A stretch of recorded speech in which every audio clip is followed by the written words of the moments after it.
What did I say? Others unable to go to school. Parents desperate.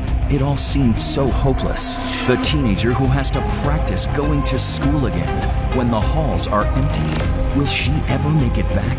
If she does have a panic attack, I can be able to be there. The little girl, once the star in the pool, crippled by obsessive-compulsive disorder. And do you fear you have a little OCD, always double-checking your locks or the stove? Then this journey is for you. Tonight, extraordinary access inside the therapy room. David Muir and one remarkable journey with the children. Good to see you. You too. 5 years in the making. And what he discovers will simply stun you. And a new breakthrough science just this week.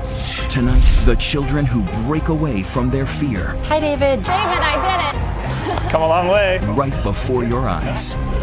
Here now, David Muir and Elizabeth Vargas. Tonight, a stunning look at children and fear in America. Every parent knows that watching a child suffer from fear and anxiety is heart-wrenching. And David, you've been on quite a journey with these kids. Elizabeth, as you know, for some of them, just getting out of the house in the morning is an enormous struggle. Consumed with fear about what could happen. Is everything going to be okay? Tonight are 5 years following them, and just this week, the new science. What you're about to see is very personal, very powerful, and what we found at the end of the tunnel left us speechless. Inside this suburban office building in New Jersey, a small yellow room where a battle is about to play out right in front of our cameras.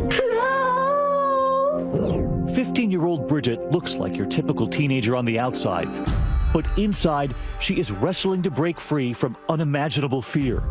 And on this day, her progress is measured in inches. What do you think? That's more like 9. Well, come on. Look at that. Her therapist is measuring the couch for Bridget. All right. Every inch counts. You could lean against the armrest with your arm. From her elbow to her hand is good for you. Okay. Why don't you? The woman at the other end of the sofa is about to move from her chair to the couch. Tell me what's going on inside. She got so close and she's never been this close before. She's never been this close before. She's sitting on the same. That woman who has Bridget so terrified is her own mother. Bridget believes her mother is somehow contaminated, and Bridget's fear is that her mother will contaminate her too. Now I want you to remember. Bridget has been diagnosed with obsessive-compulsive disorder. Her particular obsession, an irrational fear that her own family is somehow contaminated. And because of the contamination, she can't be near them. I just have to prove to her that I can do this. Who is Bridget talking about? The OCD, as if it were a person trying to control her. She's not gonna win this time because she's won too many times. It's just a trick and then anxiety will go down. But on this day, the OCD is still winning. She was just really close. For Bridget, it's become all-consuming. My OCD has taken over most of my life in the past 6 months. I haven't been able to be at home, touch any of my belongings that are at home. I haven't really seen any of my friends. Long before the worries, Bridget was a beautiful little girl, smiling from ear to ear. Growing up, playing with her 2 older brothers, a star student at school in the gifted program, with a proud mother and father at home. A standout swimmer in the pool, a fish in the water. The first signs that all of this was beginning to crack came at just 11, with what Bridget's mother Karen says was a need to be perfect at school. Everything had to be 100, or she had to know every spelling word. Then all of a sudden she started to notice that her books had to be in a certain place and she didn't want certain things touched. She noticed that you were a bit of a perfectionist, had to do everything perfectly with schoolwork. And surprisingly, we were able to stand right next to Bridget as we talked with her. Why us and not her own family? Her doctors say this proves just how irrational the OCD can be. Bridget's mind is fixated on her own family, and the OCD won't let go. 8th grade, miraculously, it was pretty much better, so I stopped taking my medicine. I stopped going to the therapist, and then that's when this came up. Her OCD would come back with a vengeance, and this time her fear had morphed into contamination. The contamination, and think about it as being something that's dirty, radiation or something like that, it spreads. Bridget's doctor, Alan Wegg. in Bridget's case, how do you go from being a perfectionist to someone who can't touch her parents, can't even be in the same home with them. It seems so extreme. You have to think about OCD as sort of entering a person's mind and looking around and saying, where can I cause trouble? And so what better way for an OCD to torture her than to say, you can't be in the same home with your family? The doctor reminds Bridget to keep her eye on the prize and all of the things she's had to give up. Her family. It's been 4 months since she's been home. She lives with her grandmother nearly an hour away. And all of that swimming she loved, that time in the pool, she's been forced to give that up, too. She can go an inch. All right, let's just do it an inch then. Inch? Yeah. This way. Yes. So you have to be careful not to lean. All right. That's about an inch right there. For so many parents, it is excruciating watching your children suffer, not knowing if they'll ever break away from their fear. It's overwhelming, and really what it is, how it encompasses everything in your life, and how I didn't realize it could grow to where it is now. The treatment we're allowed to witness is rarely shown on camera. It's what's called exposure and response prevention therapy. Bridget must expose herself to her fears to desensitize herself, getting closer to her mother, 1 inch at a time. I feel helpless for her. I want to reach out and touch her and hold her, and that's the one thing that I can't do to try to make her feel better. Breathe through it. It's the last one for the day. Bridget can't even speak. She whines and shakes on the couch. She doesn't want her mother to talk either. Don't. Okay. Well, your mom is sitting on the couch with you in my office. For Bridget, this in and of itself is remarkable progress.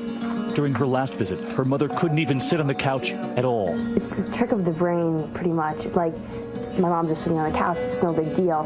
The OCD makes you believe more fear than there actually is. And Bridget is hardly alone in her fight against fear, her fight against OCD. Rocco DeCorso was just 8 years old when his mother took this video of him. Mom, what did you say? I don't remember. Get the phone. Mom. I don't remember. Please get the phone. Rocco's obsession revolves around the fear of getting sick, the fear about what could happen when he leaves for school. Say, what did you say? I don't remember. Mom. I don't know Mom. what I said, honey. Mom. I don't remember exactly what I said. Mom, what did you say? His fear is relentless. He wants her to promise him nothing bad is going to happen. I can't answer you anymore. You sure that's what happened? You sure that's what Rocco, what did I say? I said He begs his mother to repeat herself. Even for the most loving of moms, it can break you. I don't remember what I said. I don't know what I said. Why do you do that? His mother taking this video to show the doctor what they go through every morning together. These images captured just weeks before his diagnosis. Rocco has OCD too. His fear of what if consumes him. Say, what about my day? His parents told us it started when he was just 5.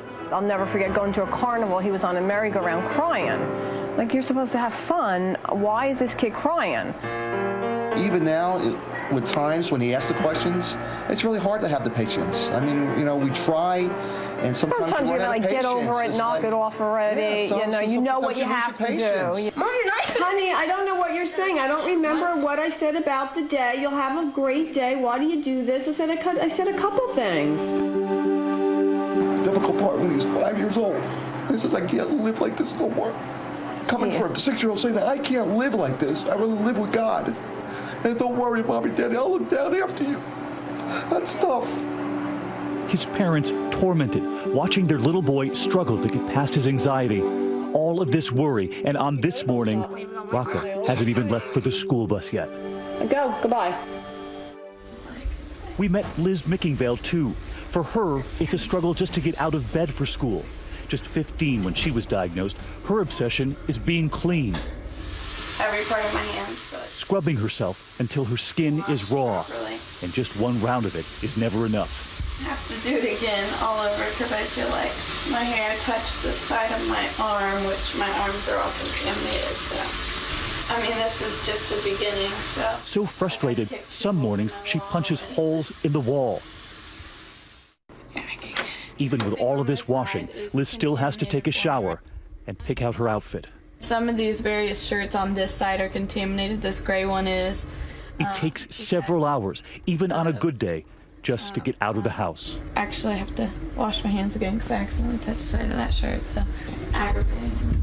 My name is Michelle. I'm 14 years old, and I have OCD. And finally, we met Michelle, who is unable to go to school. It's hard for her to even leave the house. Would we be able to open the door or roll down the window?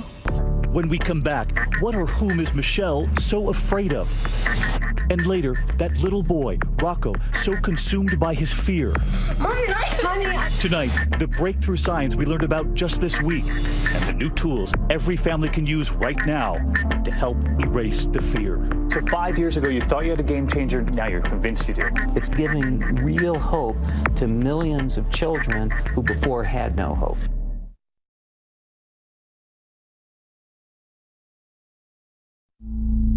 Once again, David Muir, as 2020 continues. 15-year-old Bridget sits in the waiting room 2 seats apart from her mother. Her obsessive-compulsive disorder, her fear of contamination, prevents her from sitting any closer.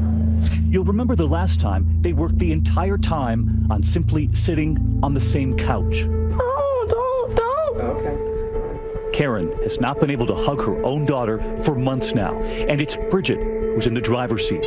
It is a painstaking process every time.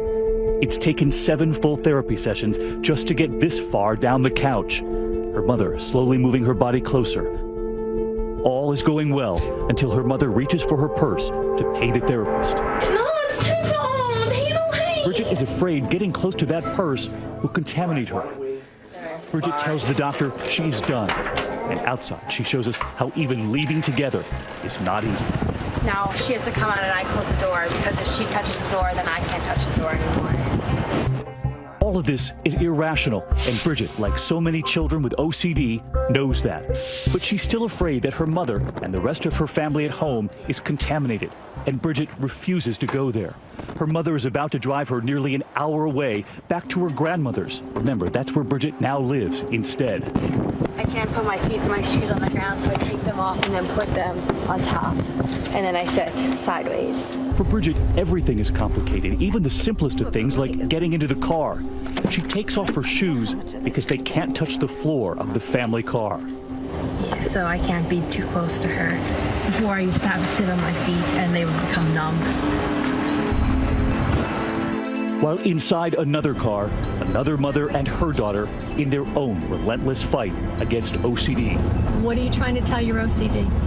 To get lost. 14-year-old Michelle LeClaire, who hasn't been able to step inside her own school for 4 months now. Her mother, Diane, had to quit her job as a teacher to work full-time, helping Michelle fight her OCD. When she was going to school, she would cry for an hour and a half every night, saying how difficult it was to go to school, but I couldn't touch her. Michelle's OCD also involves contamination, but her fear is different. Her family is fine. It's the kids at school she's afraid of, afraid they're dirty. She can't go to school or anywhere in public where she has seen the other students. We had to go like hours away just to go get like a pair of pants or get cleaning supplies, because everything around here was contaminated, all the stores were, because the kids from school had been there. It is a crippling fear that has left her isolated at home. Her laundry has to be done separately from the rest of the family, and one laundry cycle often isn't enough to convince Michelle her clothes are clean. Even the washer has to be washed. She showers incessantly at home, blistering hot water. At one point, her parents couldn't even get her out of the shower, not even when there was a brand new puppy waiting for her. We were gonna go get him puppy toys and take him to the store, and she was so excited that whole day. And after an hour in the shower, I'm like, we need to leave if you want to go, and she couldn't do it. I pulled her out of the shower, and she just sat on the floor and rocked and cried. Her OCD taking over her life. And as is so often the case, doctors say, with children who have OCD, Michelle plunges into depression. I became suicidal because I couldn't touch anything. You can't enjoy anything. So, there wasn't really a point in living anymore. A far different portrait from the little girl who was once a straight-A student, a dancer who loved dressing up, a child who once proudly displayed her smile. Your school situation will be... When we first met up with her, she'd already begun therapy with Dr. Weg. And now she and her mother are taking the next step on their own, actually practicing going to school when the halls are empty. They're headed to their first stop, the locker room. Just my heart's beating much faster now.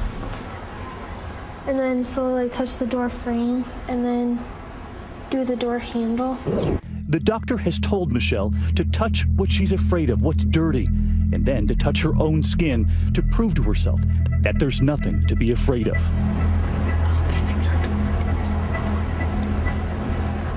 The doctor has told her to keep track of her anxiety on a scale of 1 to 10. Like a 7. Touch the walls because you're not touching anything. You're only taking little baby steps. Michelle, you're not touching the walls. Touch your hands, your arms, your face.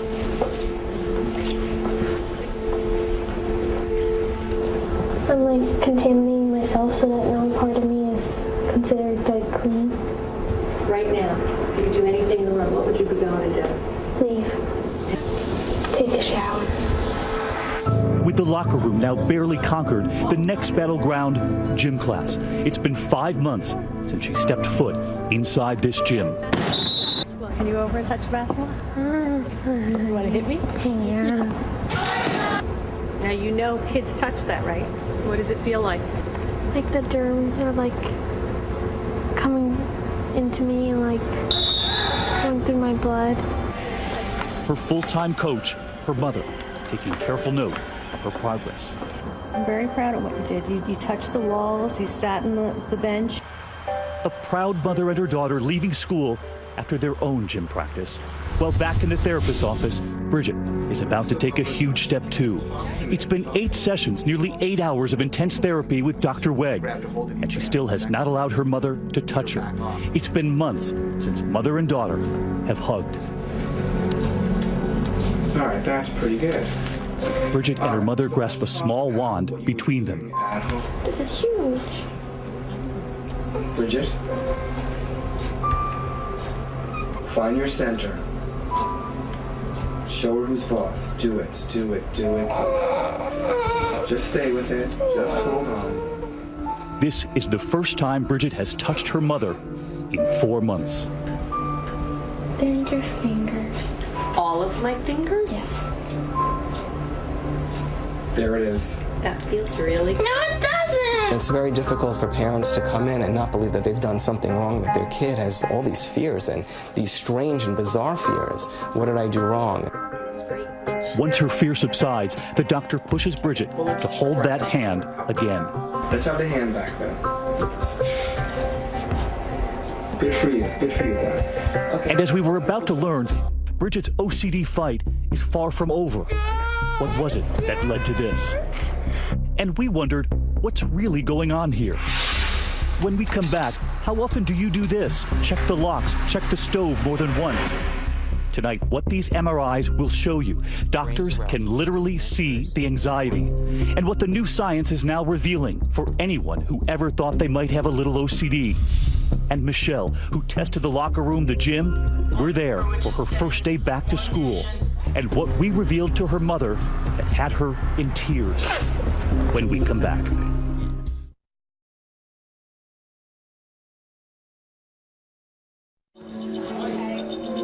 2020 continues with the children who break away. Once again, David Muir. After 4 months at home, paralyzed by fear, afraid other students at school are contaminated, Michelle tries to go back to school, 1 class at a time. Science class is first. You mean working groups of 2 to 3? I felt like I needed to get back at the OCD and feel like I could do it. She's crossed the first big hurdle. She's there in class, but right away, within minutes of the first period, we notice Michelle is already anxious about something, asking about the 8th grade prom and an overnight trip to Hershey Park. But you're going to Hershey, right?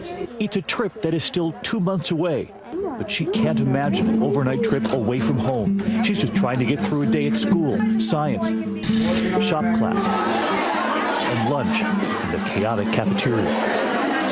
It's a little weird because the kids are like, where have you been? Even the principal, uncertain, about just how to handle Michelle on her first day back. I put up my hand to kind of do a high five, and she didn't blink, and she high-fived me, and I knew we were on the right track. Michelle has made it back to school, but next comes the real homework, the next battle in her fight against OCD. After school, she goes to Kohl's, the one department store she fears most. I'm like feeling anxious already just thinking about going. Not because of the store itself, but because of the other students she has seen there. Am I going to be able to pull into the parking lot? Yes, you can pull into the parking lot. Okay. Can you stick your hand out the window? What's happening? The drones are coming through. How does that feel? Icky. Michelle knows her fear is irrational, but that is OCD. What's going through your head, Michelle? That I'm dirty. I'm going to get out. I'm just going to get out and stand right here. Mom gets out of the car and then reaches down to touch the pavement. She then holds onto her daughter's hand to show her nothing bad will happen. See, I touched the ground, you touched me. And now the hard part, actually walking toward the store to the entrance that Michelle hasn't walked through in over 4 months. The store is contaminated from the kids at school. What about the people out there who might say, you know, we're enabling these children and a little tough love would probably be better? Just push them into the department store or... Think about when you're afraid of anything. If someone tries to push you against your will, harder than you feel ready to, your tendency is to dig your heels in, to say, you know, to just pull back. They want to get better. Do you want to walk back and forth just on that line? The idea is that once you face your fear and you face it over and over and over again over a period of time, you become less sensitive to it. You can't go and run and touch the door and run back? Okay, I won't push. You did good. How do you feel? I feel good. There is a hug from her mother, a mini milestone before they head home for the day. Well, back in the therapist's office, Bridget is still trying to get home. For her, it's been 6 months living away from her family. And Bridget is about to face her next fear. Her mother now on the couch. Next comes her father. You're 15. He's missed half of that year. He's waiting. Her father walks in, but the family has asked us that we not show his face because he works undercover in law enforcement. She cannot make eye contact with her own father. When you feel ready, I'd like you to try to unball yourself. We sit in the room for 35 minutes. Bridget's still trying to calm down. She still can't even look in the direction of her own father. And then the small steps begin. Bridget musters the courage to look at her father's shoes. They're brown and black and have laces. The doctor asks Bridget to look beyond the shoes, directly at her father. A full hour has gone by. All done, I'm all done. She never looks. Do you want to finish with the dad? You really want to finish with the dad? Her dad leaves the room. We wonder, will she ever break through? Will she ever go home? Or will the OCD win? Dr. David Rosenberg is convinced Bridget and the other children like her will conquer it. His team at Wayne State and the DMC Children's Hospital of Michigan is on the front lines of this fight against child anxiety and OCD. In a groundbreaking study looking at the MRIs of children who have OCD, they can actually see it. So these are all MRIs of children with OCD. Exactly right. They're convinced there's a genetic component here, and that much of this comes down to the amount of a certain chemical in the child's brain. In a child who has OCD, you see something in the brain. There's too little glutamate in certain areas of the brain. There's too much glutamate in other areas of the brain. The doctor says glutamate controls the brain's light switch, and when the balance is off, the switch short circuits. So the part of the brain that gives most of us the all clear when we're worried never gives the child that all clear. And instead of getting the signal that, okay, I'm safe now, children with OCD get the signal that things are getting much more dangerous and more unsafe. Many of us check the doors when we leave the house or the stove, sometimes 2 or 3 times. Eventually, though, our brain gives us the message that it's okay to move on. children with OCD and severe anxiety never get that message. Instead of getting the all clear, which is what the rest of us get. Exactly right. And tonight, there's something else just discovered by the doctor and his team, that the amount of the chemical and where you find it in the brain can tell them which kind of OCD your child might have. Findings he just revealed in New York City. So a child who washes their hands over and over again is not the same as a child who checks the locks. We see different things in the brain, and they respond differently to treatment. He says it's a distinction his team was never able to make until now. He says Michelle and Bridget, who have contamination fears, would have a different brain scan from Rocco, who kept asking his mother, is it going to be okay? Can I leave for the school bus? Over and over again. So this is Rocco? That's more likely to be Rocco. And you would put Bridget and Michelle, the contamination fears and the washing of the hands, into this category. More likely here. That's incredible. My name's Elizabeth, and I have obsessive compulsive disorder. Remember Elizabeth? She was the teenager who once punched holes in her wall. She got help, exposure therapy, and medicine, and since that home video, she became the national spokesperson for the Obsessive Compulsive Foundation. How long did it take you to get ready this morning? I'd say 30, 40 minutes. What a typical girl, how long it should take a typical girl to get ready. That's a huge feat. Yeah, I can remember taking 5 to 6 hour showers.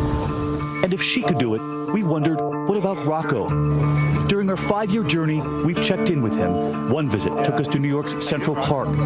He'd been on antidepressant medication and therapy, and both were working. And on this particular morning, he struggled to get out of the house, but he got here and onto that merry-go-round. 17-1-1.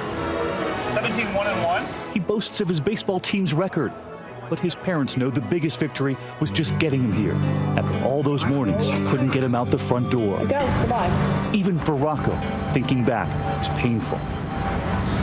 By putting a name to it, it helped Rocco understand, hey, I have OCD, okay, and this is how I'm going to deal with it. But our journey with the children is far from over. When we come back, Michelle back at school and about to go to the prom. Could she do it? What she does in that room without any of her friends even knowing. What she reveals to me. Can't mess up your makeup. And Bridget, on that couch, watched that beautiful little girl diving into the water. You're about to see the one trip we never thought we'd make. And tonight, right now, you can send a message to those children. Many of them are watching. We're on Twitter. Use the hashtag ABC2020, and we'll be right back.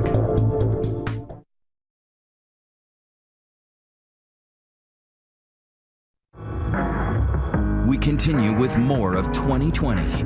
Once again, David Muir.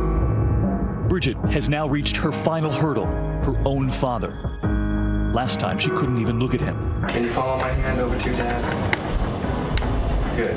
Stay focused on my hand.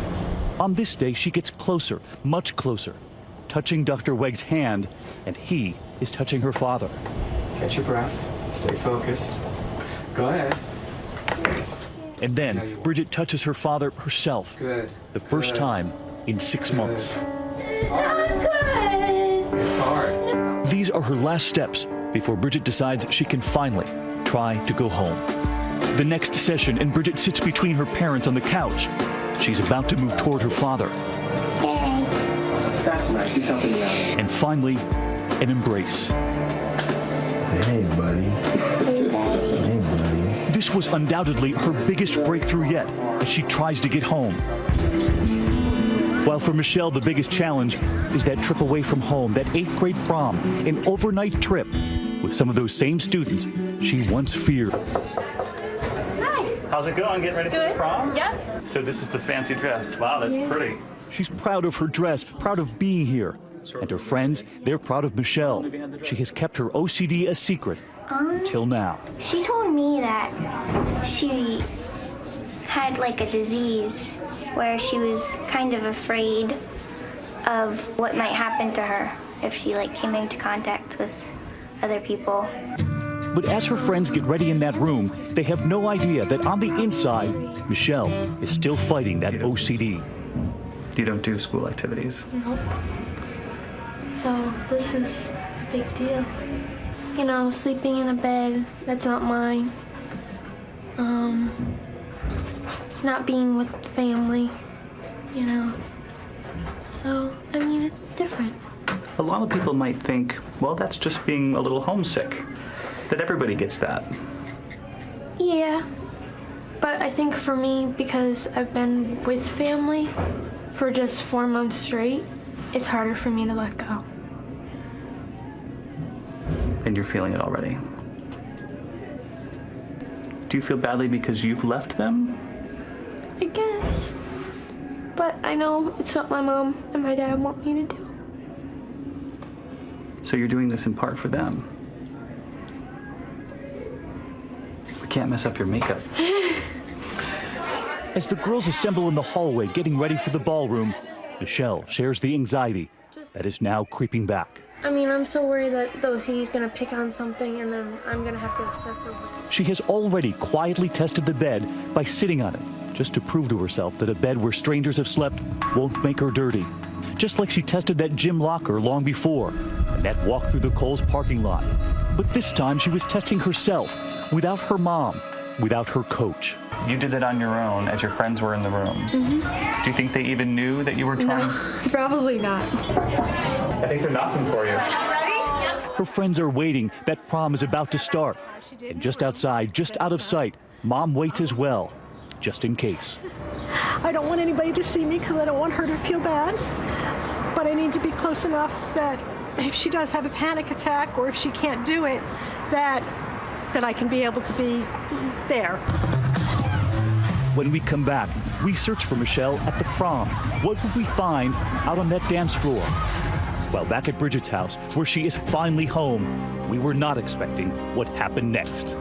Don't want to go in. You're about to learn why she won't step into that room, and what her brother, watching it all, is about to reveal to all of us about their mother.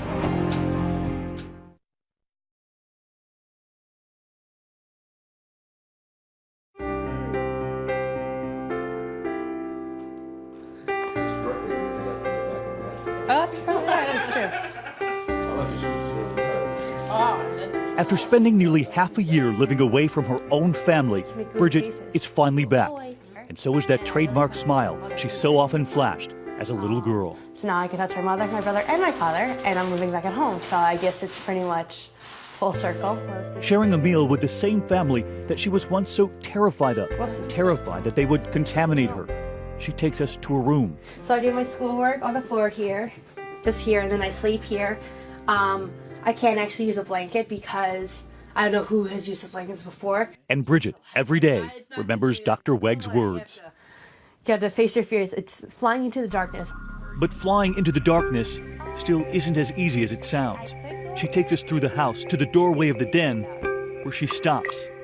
She tells us she can't go in. Do you feel like it's creeping back a little bit? Yeah, definitely. Because I'm very good at avoiding things and making it look like that I'm not avoiding it. That's how my mom doesn't know. Like, I don't even think she noticed that I haven't been in the den, because I'm very sly at that. But Mom, did you notice? Oh, I know. It would be, Bridge, come sit in the den. So she would come sit in the den for, maybe 5 minutes, and that would be it.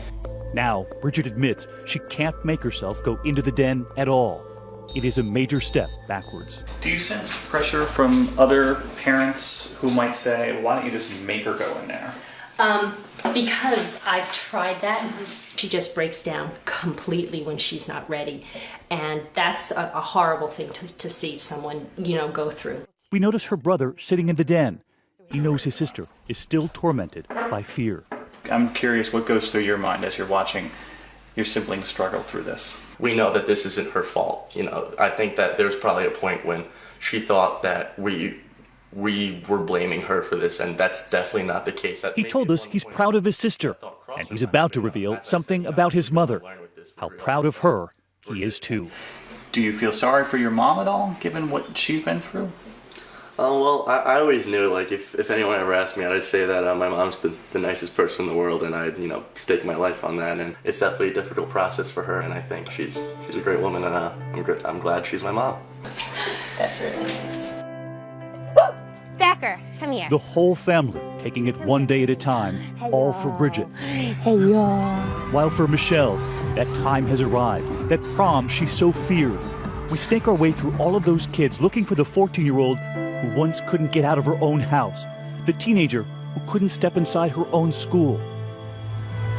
Now, after all of that, on the other side of the dance floor, we found this.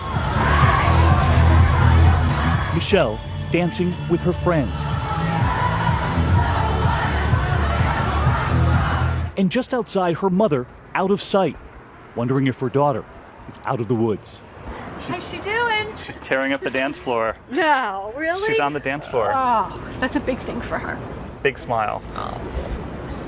Mom's proud. Are you proud? Very proud. And another moment we thought unimaginable when this journey began. Bridget getting into the front seat of the car with her mother, something she couldn't do just a few months ago. And where were they going? To the pool Bridget has so missed, the water she so loved as a little girl.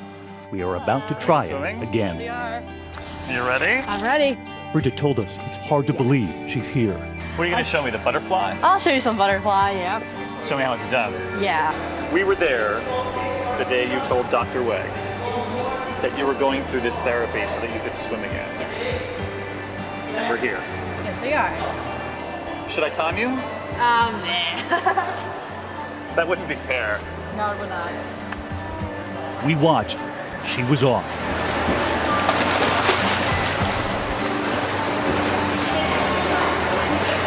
Bridget back in the pool, and that butterfly has come back to life. And for the mother who never gave up, I can't put it into words. It's just such a good feeling. Come a long way. Yes, I have. but we all knew that day that this was just the first lap. We promised we would stick by them for the journey. And tonight, 5 years after we all first met, where is Bridget now? Where is Michelle, who made it to that prom? And where is Rocco, so worried to leave his house? We go back for one more visit, and you're about to see a holiday weekend reunion we will never forget. You were about this tall the last time I met you. How tall are you now? How can I forget? Our little ride on the carousel?